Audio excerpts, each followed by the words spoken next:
Olá pessoal, tudo bem? Vamos falar um pouquinho de sistema cardiovascular? Esse sistema é responsável por transportar sangue a todos os tecidos do nosso corpo, garantindo a eles um suprimento de oxigênio, de nutrientes, de hormônios e também retirando desses tecidos alguns resíduos metabólicos, como o próprio dióxido de carbono. O sistema cardiovascular ele é composto basicamente pelo coração, que é a bomba que ejeta o sangue aos tecidos, e pelos vasos sanguíneos, responsáveis por conduzir esse sangue até os tecidos. Do ponto de vista histológico, o coração é dividido em três grandes capas, uma capa mais externa, uma capa intermediária e uma capa mais interna. Esta capa mais externa nós chamamos de epicárdio. No epicárdio nós encontramos tanto uma fina capa de epitélio plano simples por fora e grande quantidade de tecido adiposo, isso mesmo, gordura nessa região. Essa gordura tem a função de amortecer o coração em eventuais choques que ele sofra, tem também a função de reserva energética e dar suporte para os vasos sanguíneos, as artérias e veias coronárias. A capa intermediária do coração é o miocárdio, como o próprio nome já diz, mio, músculo, cardio, coração, músculo do coração. Isso mesmo, ela é composta de músculo estriado cardíaco, aquele músculo responsável pela contração e ejeção do sangue. A terceira capa é a capa mais interna do coração. Ela reveste todo o interior da câmara cardíaca. Ela é composta por um epitélio plano simples chamado endotélio.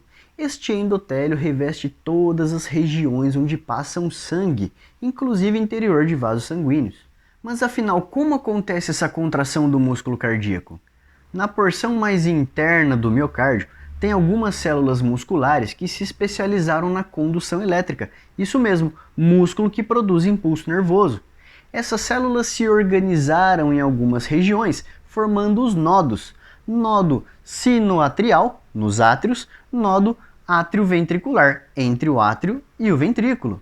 Esses nodos emitem feixes, e esses feixes também ajudam a conduzir esse impulso nervoso e transportar o comando elétrico para todo o músculo cardíaco produzir essa contração. Outro elemento fundamental do sistema cardiovascular é justamente o grupo dos vasos sanguíneos. Esses vasos se dividem principalmente em artérias, veias e capilares sanguíneos. As artérias são os vasos sanguíneos responsáveis por transportar o sangue arterial, ou seja, rico em oxigênio.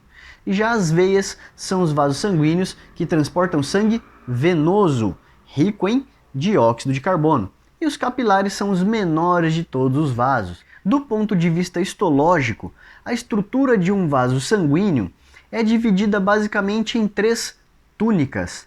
A túnica íntima, que é a mais interna do vaso, a túnica média, que é a intermediária, e a túnica adventícia, que é a mais externa de todas. A túnica íntima é a túnica mais interna do vaso sanguíneo, e ela é composta basicamente por endotélio, aquele fino epitélio plano simples que reveste todas as regiões do nosso corpo onde passa o sangue. A túnica média é formada por dois elementos, fibras musculares lisas e fibras elásticas. A túnica adventícia, a mais externa de todas, ela é formada principalmente por tecido conjuntivo, comportando também algumas estruturas como pequenos nervos para inervar a parede do vaso e pequenos capilares sanguíneos para irrigar a parede desse vaso. Mas afinal, se tanto as artérias quanto as veias apresentam essas três túnicas, qual seria a diferença histológica de uma artéria para uma veia? Nas artérias, nós temos a túnica média mais desenvolvida, ou seja, mais espessa. Já nas veias, nós temos a túnica adventícia mais desenvolvida. Nessa imagem podemos observar dois vasos.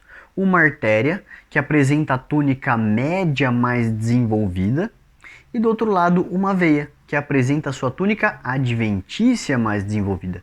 Porém, de qualquer maneira, ambos os vasos apresentam as três túnicas. O que difere é a espessura de cada uma. As artérias se dividem em dois subgrupos, as artérias elásticas e artérias musculares.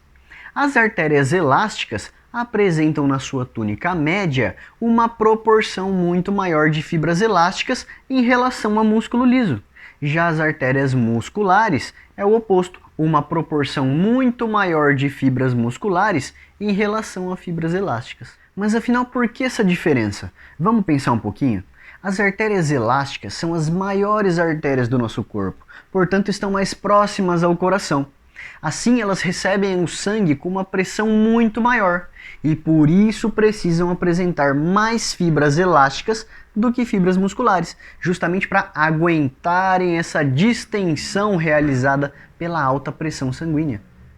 Já as artérias musculares estão mais distantes do coração, recebem o sangue com uma pressão bem mais baixa, portanto necessitam de grande quantidade de músculo para promover a contração e ajudar o sangue a continuar o seu trajeto.